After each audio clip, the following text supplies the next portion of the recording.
Hi, everyone. Thank y'all for joining us for our Beef Brunch News Update on Tuesday, November 12th. I'm going to start us off by just saying Happy Veterans Day and thank you to all the veterans for their service as we are filming this or recording this on Veterans Day. So we always appreciate all that y'all have done, as well as our current military. Trip is in a field or on the side of the road. I'm really not sure. He's somewhere in Spearsville on the phone.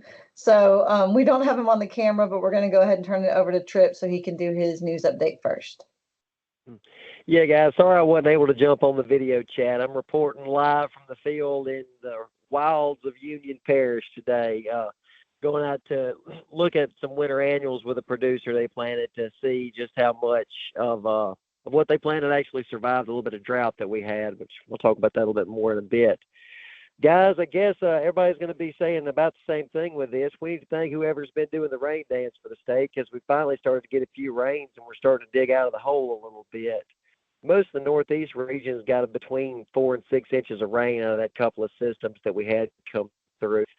But, yeah, typically 6 inches of rain in this part of the country this year will have pretty boggy, but this part of the country over here is drying out pretty fast, at least over here in the hill country it is. I'm not real sure just how much of a recharge we got out of that rain that we got because we were starting at such a deficit. I'm not sure what the subsoil moisture situation truly is, but our surface level moisture is looking pretty good over here. I'm sure over in the Delta they got a little bit better recharge out of it just because of the way water gets off of the country over that way. Another thing giving producers a little bit of optimism moving forward is we're kind of getting into a little bit more of a seasonal forecast for the next couple of weeks. My 14-day forecast is showing several rain chances with highs in the 60s to low 70s with lows in the 40s and 50s. We're kind of getting back into a little bit more of what you'd expect for this time of year. Got a few pretty good looking rain chances coming up too. So talking to producers the last couple of weeks, the big topic of conversation has been winter annuals. Unfortunately, we've had several producers kind of run into a similar situation, similar scenario. They planted early, got a little bit of rain, had germination, then this big drought hit. And now their forages are either severely damaged or it was a complete crop failure. So the question now is, do I replant?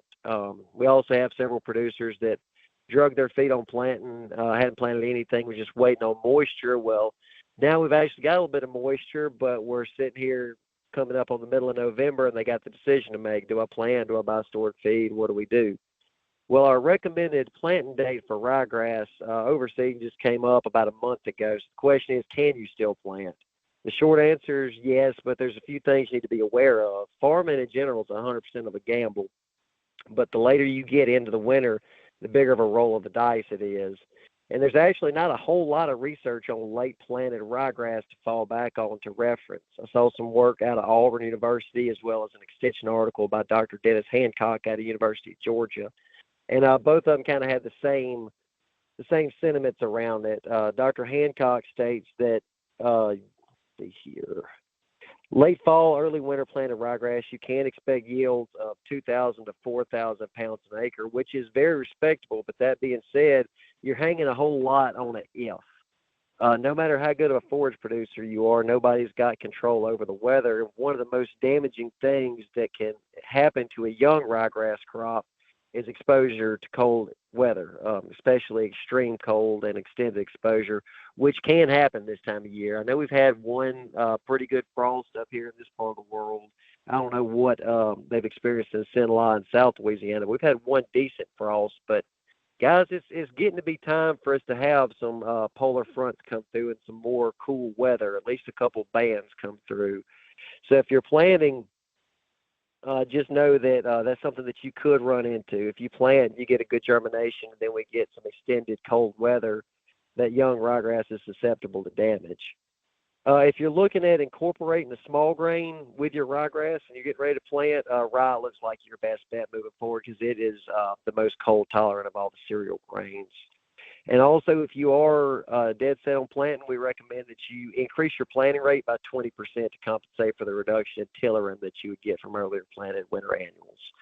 So just in short, yes, you can still plant. Heck, you can plant moving forward into February just as long as you are aware of and okay with the risk versus return on it. But just know that moving further into the winter on planting your winter annuals, that it's getting to be more and more of a risky endeavor. We could have a very, very mild, favorable winter, and you look like the smartest man in the state, but it could turn off cold and be pretty rough on you. Moving over to the beef cattle desk, we're past halfway point in our fall calving season, and I haven't heard of any nightmare scenarios or any wrecks, which is good. That means that everything in the breeding season last year was looking good. We've had good calf crops to this point. Nothing alarming. It's not like we have in years past where we start kind of backtracking to find problems for producers. So I guess no news is really good news on that. But be keeping a close eye on those cattle that have already calved. Those girls are working hard producing milk for those calves, and pasture conditions are pretty rough right now. So if you got to supplement a little bit just to help them along to keep them in good body condition, that'll be a worthy investment here shortly whenever we're looking to breed back. The easiest way to keep a cow in sufficient body condition is not to let her get in the hole in the first place. Lee will give us a rundown on the markets here in just a little bit, but there was one thing I wanted to comment on and steal a saying from Lee's daddy. Good cattle are always going to bring good money, and that saying holds true. Now, good money looks different from time to time, but the sentiment holds true.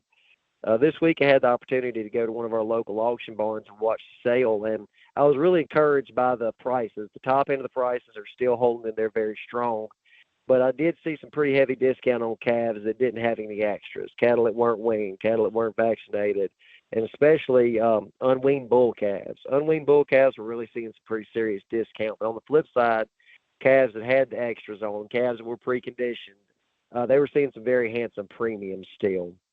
In years like this where we're seeing a 20 to 40 cent swing at the sale barn, it certainly makes preconditioning look like a very good option. There's a lot of reasons why producers don't precondition.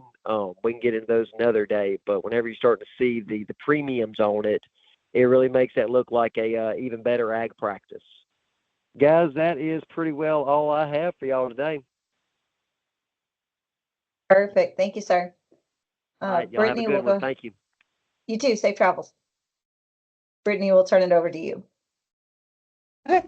Thanks, Ashley. So Tripp and I spoke this morning, kind of, what we're going to talk about today. And one of the things that we both, looked into was just the rainfall totals that we had.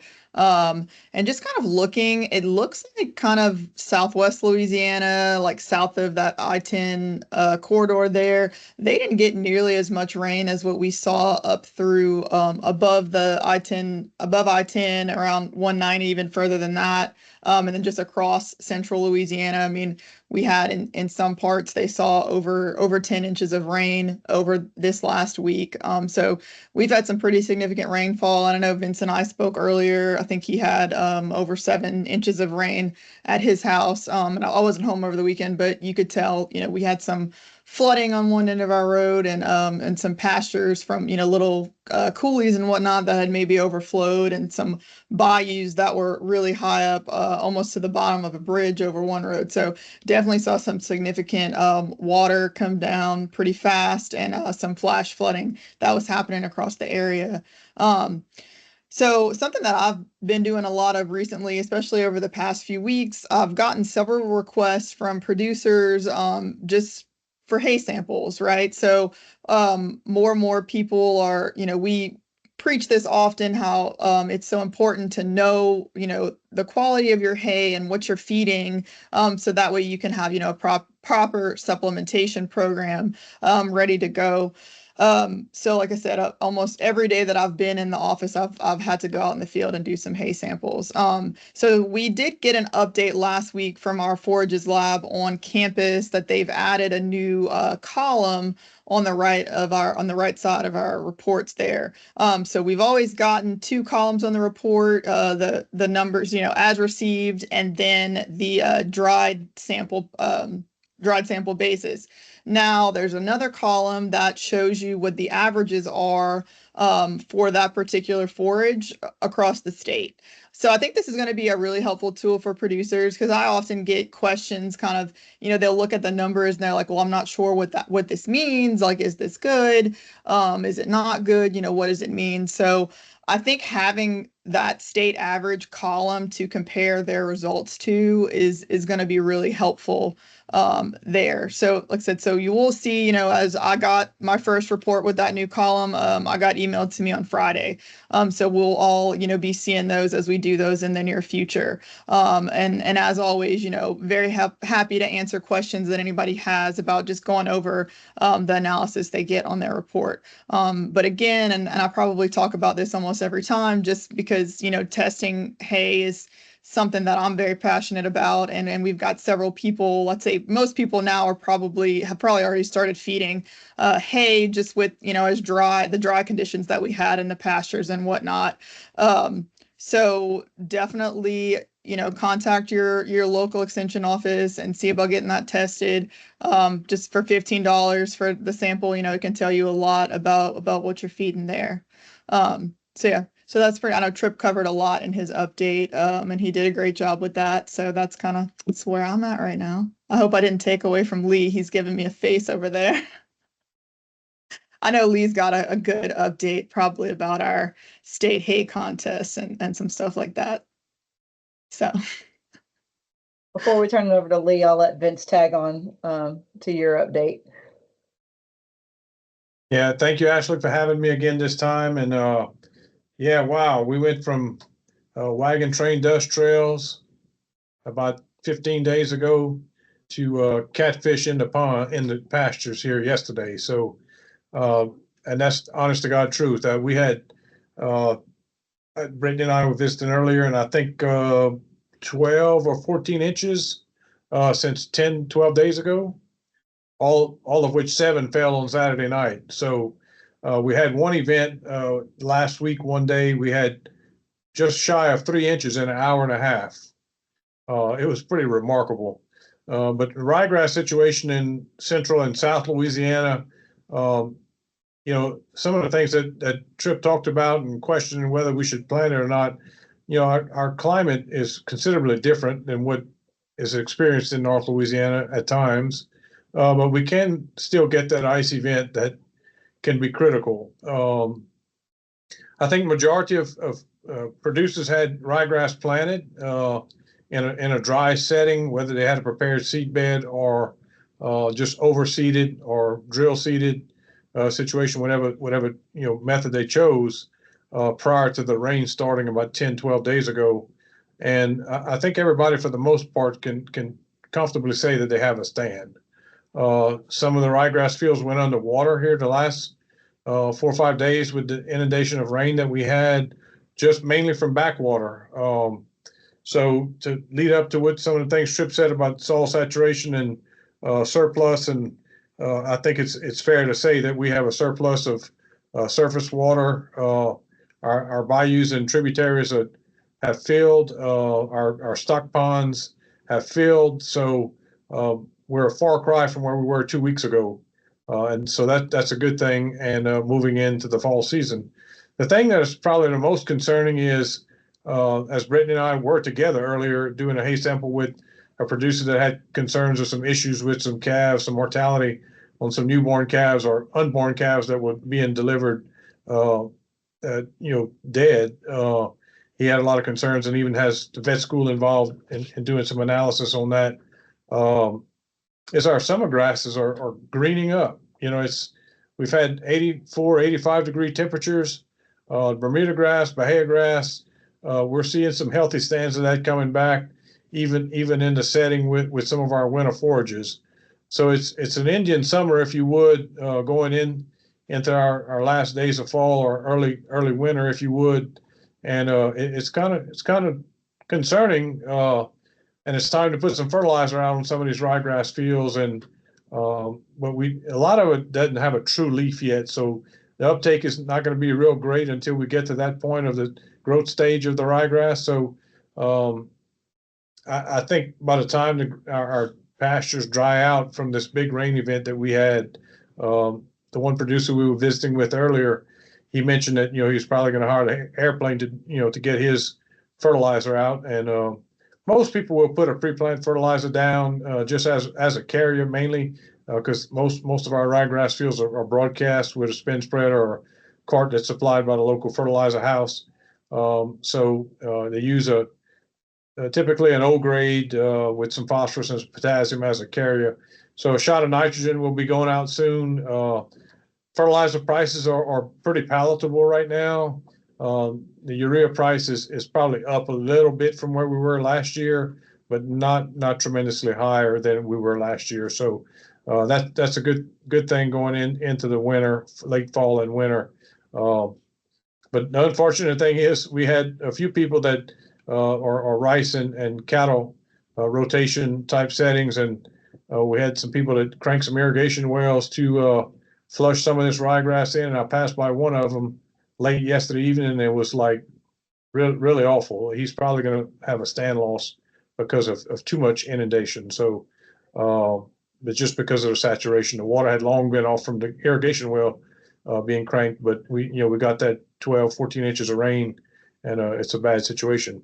But moving forward, I think, a lot of people in areas where they had minimum grazing, they've grazed it down, but with the grass starting to grow again, we might get some supplemental grazing from our summer grasses in the next week or two to kind of cut back on some of this hay consumption. So, but there is some hay being fed, mainly to replacement females or young cattle that have been weaned, and maybe some service age bulls that are being supplemented, ahead of breeding season. But that's about it at this time. And again, it's bull time of the year, and I like to remind producers that these bulls need to be close by and kept an eye on and taken care of, because that's what makes the calf crop. And it's easy to lose track of what might be going on, and somebody's stuck down in the mud, and it happens where producers lose these bulls, and sometimes not exactly paying attention to them every day. But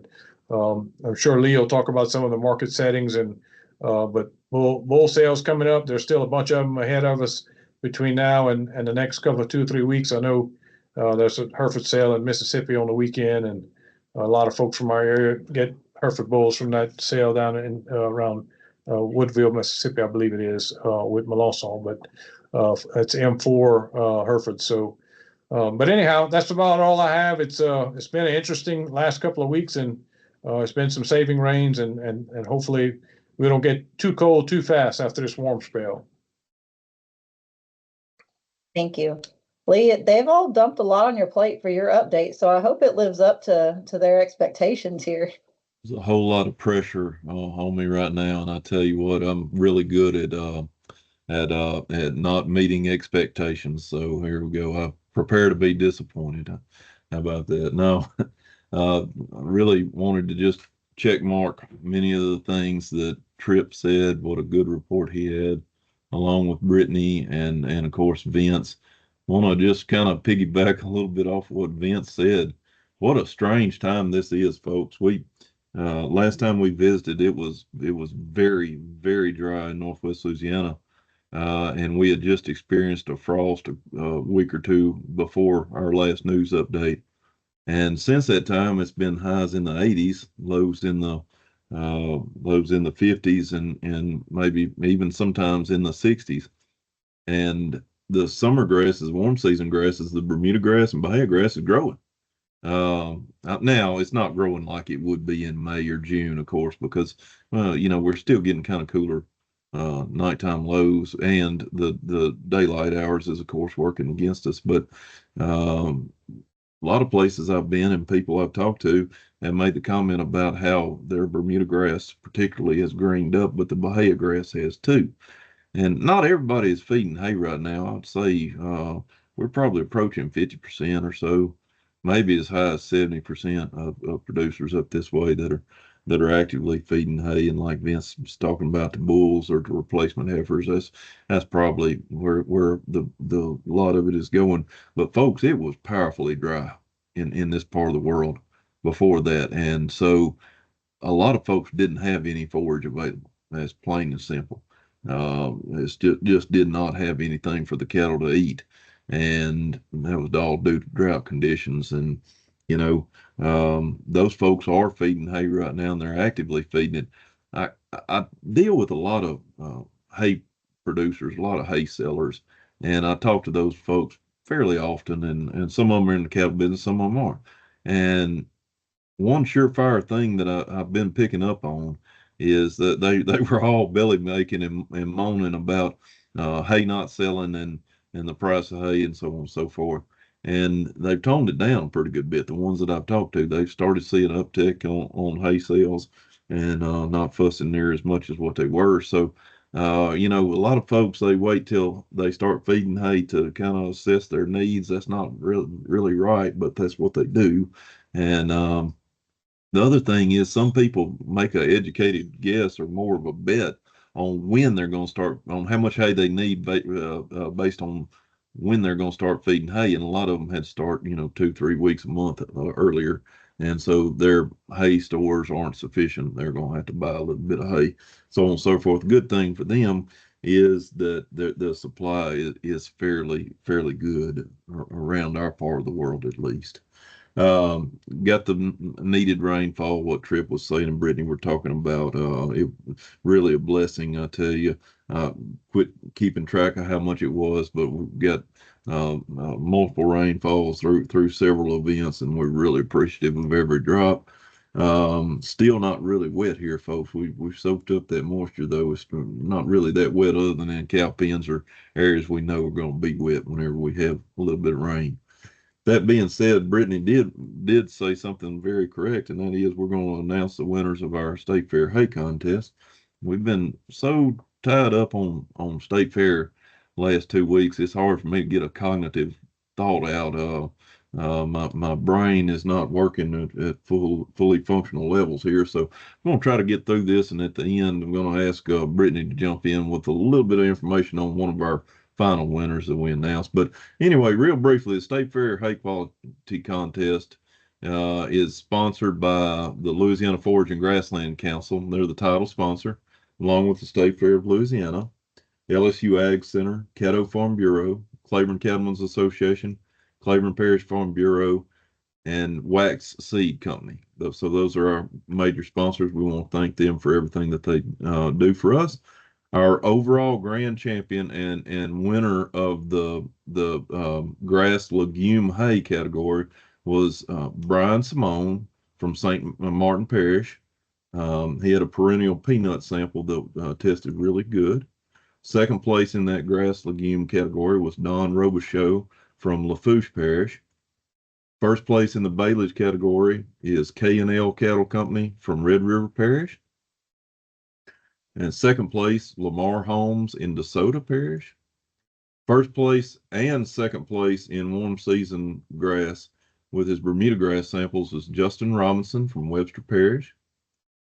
First place in winter annual grass is Ray Fontenot from Vermilion Parish. And second place is Mr. Roy Lee Abear. And Brittany, would you mind saying what parish Mr. Roy Lee is from? Yes, they're from St. Landry Parish. They Choctaw Cattle is the name of their place. Thank you, Brittany. I didn't have that information right in front of me. So had a lot of samples for the State Fair Hay Contest this year. Looking forward to doing that next year. If you're interested and would like to get some more information on that, you can reach out to any one of us, and we'll be more than happy to provide that with to you. Vince is absolutely right. We're right in smack dab in the middle of some bull sales. Had several going on in the last couple of weeks. Branch Ranch had their Brangus and Ultra Black Bull sale along with a few commercial females last Monday.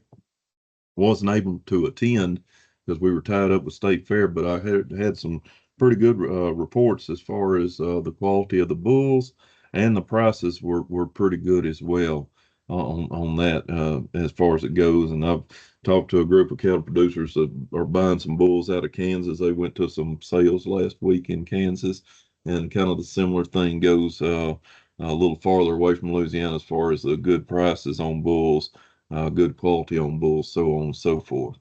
And so it's going to be interesting to see how the Hereford sale goes that Vince alluded to. Try to keep y'all posted on as many of these sales opportunities as possible. moving into our market report, it's kind of been all over the board as far as our markets and what we've been seeing. It's been up and down, mostly up though, as far as that goes. And the numbers as far as the handles on these sale barns has varied widely. So with that, I'll say that my confidence in this data is going to be medium at best. But anyway, I'll jump into it. This is from our last news update. So it's from the period 10/28 to 11/11. So the average of prices on 500 to 600 pound steers was $2.12 per pound to $2.68 per pound. 5 to 6 weight heifers, $1.99 to $2.53. Cull cows, $1.02 to $1.28. Cull bulls, $1.23 to $1.53. The average of the high prices paid for bred cows is $2,337.50. Average of the high prices paid on pairs is $27.04 As far as percent changes from the last report, the 500 to 600 pound steers experienced a 4.12% increase. The heifers was lock in step, 4.14% increase. Saw a decrease of 0.43 percentage points. So that still even qualify as steady on the cull cows. But the biggest losers, I would say, would be the cull bulls on this report. And they experienced a 4.49% decrease for this period of time and everything. Folks, I talked several news updates about where the deals were at and how I thought pair cattle were the deals to be had, and I don't know if that's still the case, folks. Heard several updates from some replacement cow sales, and boy, these bred cows, bred heifers, and pair cattle are sure climbing on up there and getting up to nosebleed levels, folks. And you're really hearing about some people stepping out there as far as what they're giving on these cattle. And I'm not reading a crystal ball here, folks, but everybody should remember that what goes up must come down, and that we live with a cyclical market, and happy times are here right now. How long they'll last, I can't predict that. But just use caution, getting hung out there on some of these high dollar replacement cows. That being said, Ashley, I'll turn it back over to you. Thank you. Y'all make my part of this really easy. I like it. We really don't have any major events coming through the end of the year. We will have the Forage and Grasslands Council will host their annual forage conference in December. And now that I say that, I don't have the date in front of me. I think it's gonna be the second Friday in December this year. Then the other thing is we need to start advertising. Dr. Gary Hay is going to be hosting a Master Cattleman program in the Southeast region. And that's going to start in January, on Monday, January 20th, and run through Monday, March 24th. The fees for that are $200. That's statewide. Trying to scroll down. That's backwards. Is that the 6th? 15th? What is that? 13th? It is December 13th. 1-3, December 13th, LFGC. Thank you. December 13th for LFGC. Didn't we say a while ago we don't have the brain power for anything after 2 weeks at State Fair? I think we're all still kind of slap happy from that. Okay, back to Dr. Hayes' Master Cattleman program. It's going to be at the St. Helena Parish Extension Office, January 20th through March 24th. I think I just said that was on Monday nights. That'll run again those 10 weeks, 6 p.m. to 9 p.m. for those. I'll put that contact information. I don't have the flyer up on the website just yet. Y'all give me a couple days and I'll get that up. But if you do want the registration form or flyer before we have it online, just send me an email or Dr. Hay an email and we'll send that to you. So again, Louisiana Forage and Grasslands Council has their annual forage conference on Friday, December 13th in Alexandria. And then Dr. Hay is going to start a Master Cattleman in January on January 20th. And that registration for Master Cattleman is $200. And so now that I've already confused everything after a very smooth news update, I'm going to hop off and we will see y'all again in just a couple of weeks.